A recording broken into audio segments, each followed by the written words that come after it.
Binalikan ko po ang isang unique restaurant dito po sa Isitan Recto at gusto ko pong ipakita sa inyo na unique po siya, no? Dahil bukod po sa mga vintage na toys at marami pa pong mga vintage na mga gamit na nakakabit po sa loob, no? Ginawa po nilang decoration, guys, no? Yung mga vintage na kinoleksyon siguro nila noon pa, no? Tingnan po nyo ang loob ng restaurant, guys. Marami po siyang nakadecorate na mga vintage na mga RPM records, mga plaka, at kung ano-ano pa, guys, no? So nandito rin si Superman, malaking si Superman dito po sa loob. At ito pong nakatawag sa akin ng pansin, ito pong collectible na train na ito, guys, na hindi siya katulad ng train, no, na nabibili natin ngayon na plastic.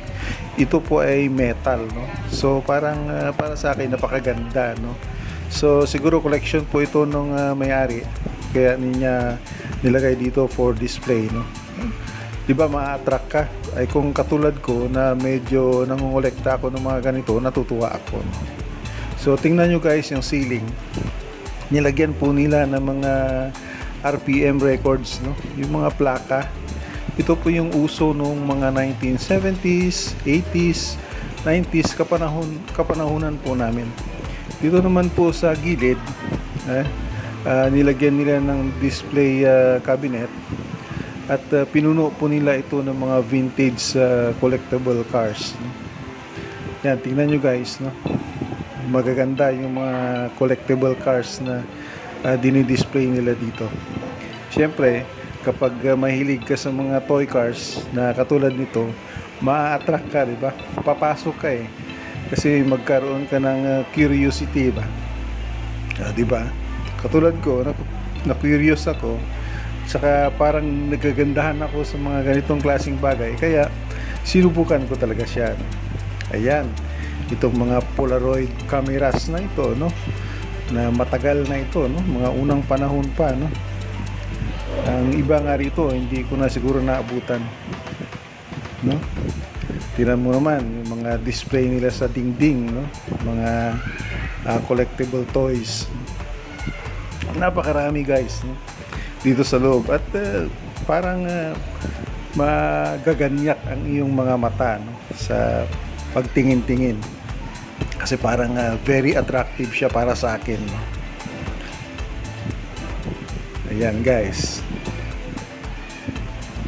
So nag-order na ako, guys, at inaantay ko na lang. At ito na nga po, dumating na. Ayan po ang aking order, yung only rice, only sabaw, plus yung bangus, no? So yung bangus medyo kumukulo-kulo pa dahil sobrang init, di ba? Talagang niluto pa talaga, no? Niluto, bagong luto. So yan, no? Kumukulo-kulo pa siya. So yung rice ko, only rice din siya, no?